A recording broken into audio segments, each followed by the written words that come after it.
ఈ రోజు ఈ వీడియోలో సారంగపాణి జాతకం అనే సినిమా గురించి మాట్లాడుకుందాం. ప్రియదర్శి, రూపా కొడువేర్ లీడ్స్ గా ఇంద్రగంటి మోహన్ కృష్ణ డైరెక్షన్ లో వచ్చిన ఫ్యామిలీ క్రైమ్ థ్రిల్లర్ ఇది.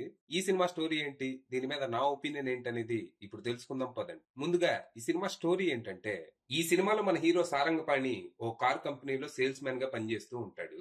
మనోడికి చిన్నప్పటి నుంచి జాతకాల పిచ్చి ఎక్కువ. ఎవరో కొంతమంది జ్యోతిష్కులు చెప్పినవి తన జీవితంలో జరిగాయని వాటిని గుడ్డిగా నమ్మటం మొదలు పెడతాడు. ఈ పిచ్చి ఎంతవరకు వెళ్తదంటే, తను ఏ పని చేయాలనుకున్నా అది తన జాతకంలో తను చెయ్యాలి అని రాసి ఉంటేనే చేస్తాడు. అయితే ఇప్పటి వరకు ఈ నమ్మకాల వల్ల తనకంతా మంచి జరుగుతుంది. రీసెంట్ గా తను ప్రేమించిన అమ్మాయితో తనకి పెళ్లి కూడా ఫిక్స్ అవుతుంది. కానీ ఇంకో నెలలో పెళ్లుందనగా జితేశ్వర్ అనే పామ్ రీడర్ మనోడి చెయ్యి చూసి త్వరలో నువ్వు ఒక పెద్ద క్రైమ్ చేయబోతున్నావని జ్యోతిష్యం చెప్తాడు. ఇది విని మనోడికి ఇక కాళ్ళు చేతులు ఆడవు. పెళ్లి చేసుకుని కొత్తగా జీవితం ప్రారంభించబోతున్న టైంలో ఈ గండం ఏంటా అని తలబట్టుకుంటాడు. దాంతో బాగా ఆలోచించి పెళ్లికి ముందే ఎవరికి దొరకకుండా తను చేయాల్సిన క్రైమ్ ఏదో చేసేయాలనే నిర్ణయానికి వస్తాడు. అలాగే తను చెయ్యబోయే క్రైమ్ ని సొసైటీకి ఉపయోగపడేలా చెయ్యాలనుకుంటాడు.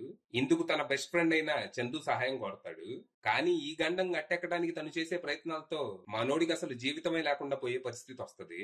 మరి తర్వాత ఏం జరిగింది, అసలు సారంగపాణి జాతకంలో ఏం రాసుంది, తను చెయ్యబోయే క్రైమ్ ఏంటి, ఈ జాతకాల మాయలో పడి తన జీవితం ఎటుపోయింది, ఈ జితేశ్వర్ బాబా ఎవరసలు, చివరికి తను ఈ ప్రాబ్లమ్స్ నుంచి ఎలా బయటపడ్డాడు, తను ప్రేమించిన అమ్మాయిని ఎలా పెళ్లి చేసుకున్నాడు అనేది మీరు సినిమా చూసి తెలుసుకోవాలి. ఇక ఈ సినిమా బాగుంది, నాకైతే నచ్చింది. కథా కథనాలు అంత గొప్పగా లేకపోయినా ఫస్ట్ నుంచి లాస్ట్ వరకు సినిమా అలా సరదాగా సాగిపోయింది. మనుషులకి నమ్మకాలు ఉండాలి గాని నమ్మకాల కోసం మనుషులు ఉండకూడదు అనే కాన్సెప్ట్ కి క్రైమ్ యాంగిల్ ని జోడించి ఎంటర్టైనింగ్ గా ప్రెజెంట్ చేశారు. సినిమా స్టార్ట్ అయిన ఫస్ట్ 10 minutes లోనే హీరోకి జాతకాల మీద అంత నమ్మకం ఎందుకు అనేది మనకి ఫుల్ గా క్లారిటీ ఇచ్చేస్తారు. ఆఖరికి తను ప్రేమించిన అమ్మాయికి ప్రపోజ్ చేయడానికి కూడా మనోడి జాతకం చూసుకుంటాడు, ఈ రోజు ప్రపోజ్ చేయొచ్చా లేదా అని. ఇక మైథిలి ఏమో మనోడికి కంప్లీట్ ఆపోజిట్. తనకి ఇలాంటి నమ్మకాలు ఏమీ ఉండవు. సో మనోడు తన జాతకాల పిచ్చి బయటపడకుండా ఎన్నాళ్ళు మేనేజ్ చేస్తూ వస్తాడు. ఇక ఎప్పుడైతే మనోడికి పెళ్లి ఫిక్స్ అయ్యి తన జాతకంలో తను క్రైమ్ చేయబోతున్నాడు అనే విషయం తనకి తెలుస్తుందో అప్పటి నుంచి సినిమా ఒక క్రేజీ రైడ్ లా మారిపోద్ది. మనోడు తన ఫ్రెండ్ తో కలిసి ఎవ్వరికీ తెలియకుండా సమాజానికి ఉపయోగపడే క్రైమ్ చేయాలని చేసే ప్రయత్నాలు హిల్లేరియస్ గా ఉంటాయి. ఒక తప్పు చేయడానికి తప్పు మీద తప్పులు చేసుకుంటూ తన జీవితాన్ని అస్తవ్యస్తం చేసుకుంటూ ఉంటాడు.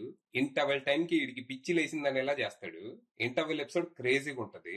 ఇక సెకండ్ హాఫ్ లో హర్ష క్యారెక్టర్ రామ్ కి ఎంటర్ అయ్యాక ఫన్ నెక్స్ట్ లెవెల్ కి వెళ్తది.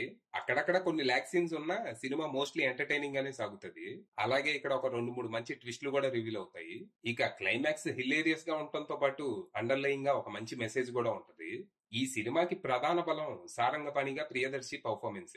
అమాయకుడిగా ప్రేమించిన అమ్మాయి కోసం ఏదైనా చేసే కుర్రాడిగా ఒదిగిపోయాడు. తన కామెడీ టైమింగ్ కి వెన్నెల కిషోర్ అలాగే హర్ష లాంటి వాళ్ళు తోడవటం ఇంకా ప్లస్ అయింది.